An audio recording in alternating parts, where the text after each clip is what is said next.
So diving in, thank you everyone for joining us. This is an optional opportunity for us to share a little bit about the grant and the process. Everything that I talk about here is available already online and within the documentation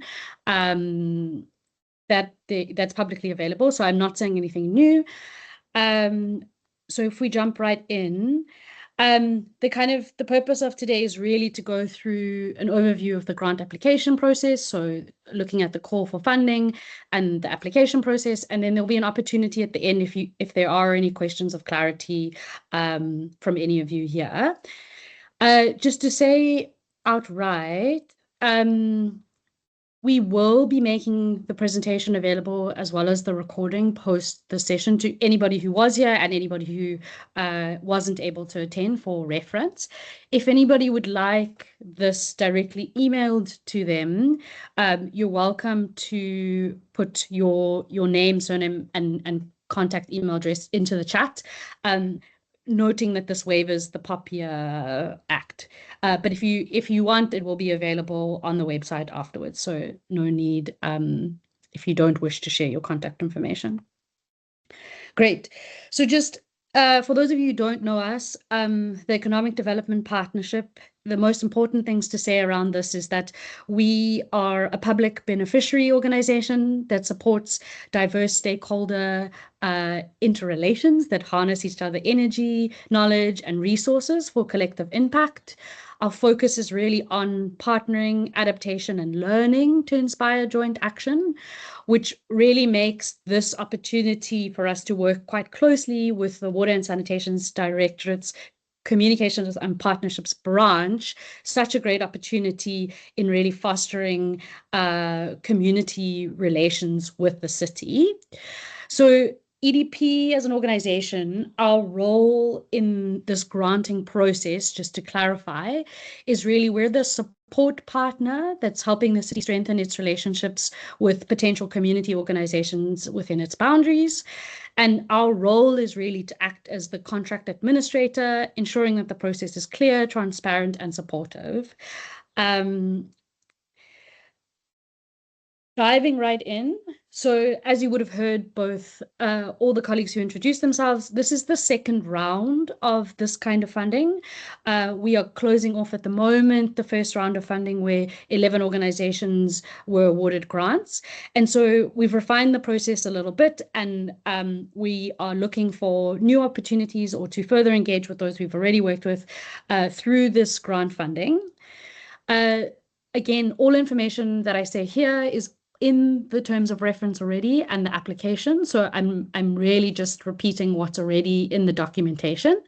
So the funding is aimed to strengthen partnering between the city and its communities by fostering active citizenry, building stronger relationships with communities, and promoting collaborative problem solving. This funding acknowledges that any lasting change within the city cannot be achieved by government alone, and really working quite closely with its citizens is the way to achieve lasting resilience. Oh, that's the wrong direction, sorry. So this year's proposal for 2025-2026, the city is looking at practical interventions that address water pollution in priority catchments, that respond to local conditions and everyday practices that impact water and sanitation services. Some examples include those contributing to recurring blockages or vandalism or misuse. There also are a number of other things that impact water and sanitation services. So that one is kind of open to a lot of other opportunities. The third part is around promoting active citizenry through community-led education or awareness programs. The city itself is also encouraging through community organizations that any opportunities to also collaborate with industry and business are also encouraged, but not necessary. So if you as the community organization want to work quite closely with an industry or business who is within your vicinity or an area, it is encouraged. So as per the application process, applicants are encouraged to include one of the following aspects if it's useful for the proposal. So educational awareness session at local schools, community cleanups linked to waterways, or co-design workshops involving community members and the city. These are not essential, but they are encouraged. It's also very important to note that, unfortunately, any research projects that require research or ethics approval by your university or for the or the city will unfortunately not be eligible for this call due to the limited implementation period. In the call itself, we've listed some of the priority catchments, so I've just relisted them here. If you are unsure about whether your area lies within any of these, you're welcome to reach out to us and we can confirm. As part of the kind of implementation period, this work is really about an opportunity to showcase what value working with community organizations can bring to any municipality. So we insist on that any of the successful grantees will be required to work with our team as well as the city's team to identify opportunity to showcase this project in hope that this will then cascade further opportunities to work together and really center community partnering within the city and other municipalities. So we just want to kind of acknowledge here that please allow for this in your planning process. Getting on to eligibility. So this grant is only eligible for kind of registered non-profit organizations or registered non-profit companies. We unfortunately are unable to fund any private or for-profit, for example, PTY Ltd organizations. It's just the nature of the funding, and also the fact that we really want to center the kind of bringing together community and the city. There is a optional, if you have it, it's really useful to know if you're registered as a public benefit organization with the South African Revenue Service, but this is not essential. It's just if you have it, it's a useful document to include in your application. And then finally, this process requires everyone to register with the National Central Supply Database. We acknowledge that sometimes this database is problematic and it's not available. And if you are not registered with them at the moment, we encourage you to do it as part of the application. And if you are, you can submit your application without this registration, but you will be required to register if you become a successful applicant. So get started in the process now if you can. Other compulsory documentation that needs to be submitted with your application is the completed project plan, which includes the list of references. There's a full template for this, and we can run through it if needed. Your SARS tax compliance certificate PIN, a completed EDP supplier form. Also, the template has been provided, and this is really to give us your banking details in which payments will be made. We need a proof of bank statement, not older than 3 months, to go with that supplier form. And then the list of references for similar projects or work that comes as part of the project plan. And then we need certified copies of your ID of the CEO of your NPO or NPC and the project manager. So if the CEO is not the person who's going to implement the project, we also need their that person's ID. So in terms of funding that is available, we're accepting proposals from 10,000 Rand up to 250,000 Rand.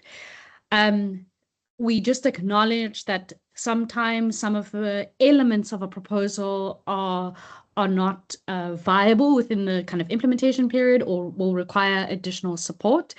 And therefore, there may be negotiation around the city choosing to only fund a portion of a project. So please be realistic with your budgets and with what is possible within the kind of time frame. To note that the applications will be reviewed, assessed, and vetted by both the EDP team as well as the city team. And that it's really important that all projects must be realistically, that's the word I want, by the 30th of June 2026.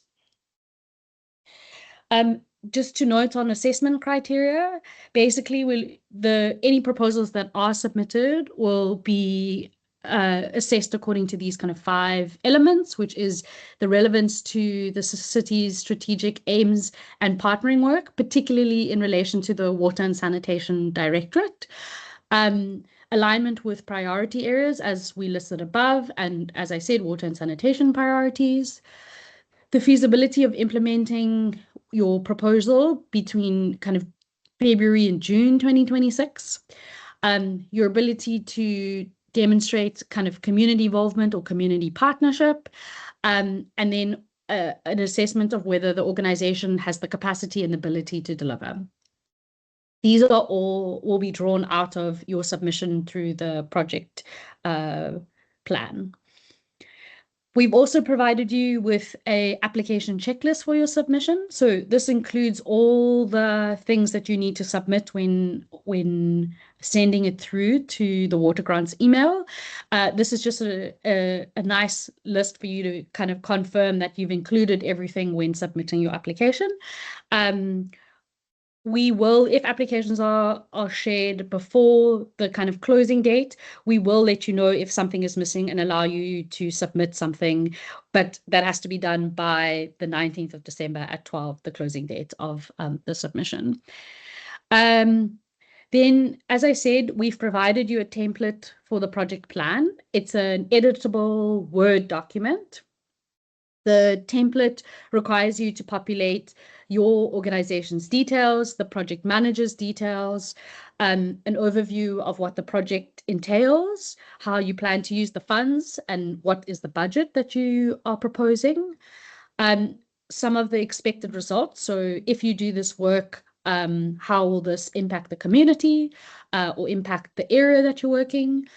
The timeline and any like deadlines for your activities that you're doing, a payment schedule, so how we plan to transfer the money and what information and evidence you'll provide, as well as as we mentioned, the sort of reference list, which shows examples of other projects you've worked on or people that you've worked with. Just a note on the payment schedules. This information is provided in the top of the project plan template. And so any payments that will be made to community organizations will be done in accordance to the agreed payment schedule. For each grant, we look at retaining 10 to 20% of the total grant value, which will be released after approval of the closeout report, expenditure table, and supporting evidence. There is a table in the within this document that you can populate, and that submitted with your application, we may then have a back and forth and negotiate how, based on case by case, based on the project, to ensure that there's enough cash flow for projects to be implemented. And then a very important note that any unspent funds must be returned to the EDP and will be returned to the city.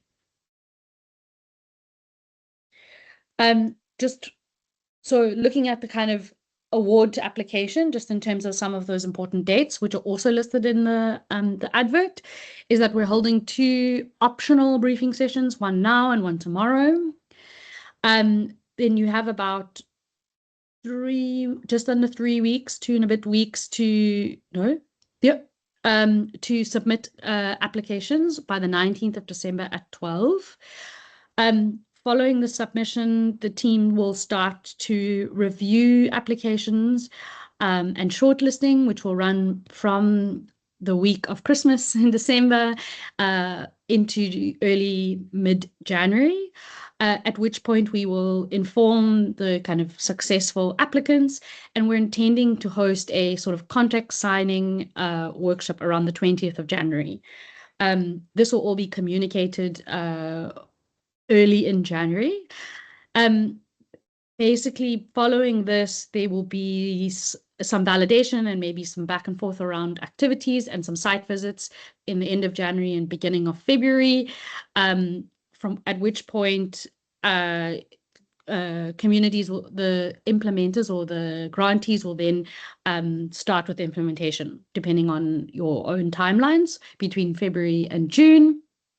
There is a kind of reflection session. So we'll come together as a cohort towards the end of the project in May at a date that is suitable for most of us, just to look back on what's worked well, what hasn't worked well, and what we can improve on for future processes like this.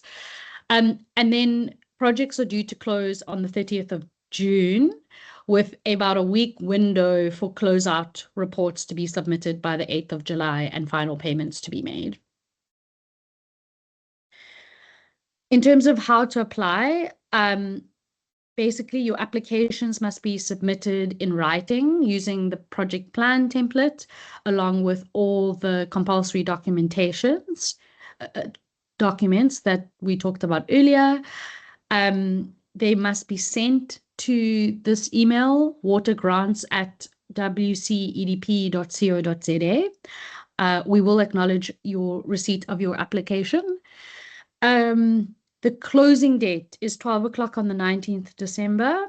Late or incomplete applications at this stage won't be considered. As I mentioned, if you submit it beforehand and not 11 o'clock on the 19th, we will confirm that all your documentation is complete and give you an opportunity to submit the last documentation by the closing date on the 12th. But please do submit complete applications. It makes our process simpler. Shortlisted application will undergo a validation process, which includes site visits before final approval. That's just a note for everybody. And this is to say that we intend to notify successful applicants by the 16th of January so that you may kind of tentatively attend the initial workshop on the 22nd of January, which is a week later. So just a reminder of important dates. And I think basically all information that I've provided here, as well as the application, is available at this link, which we can share in the chat with you. And that if you have any additional queries, please reach out to this particular email address and we will respond. And I think that's the end. So I've run through all the kind of details and information that's part of the application process and kind of what is in the project template.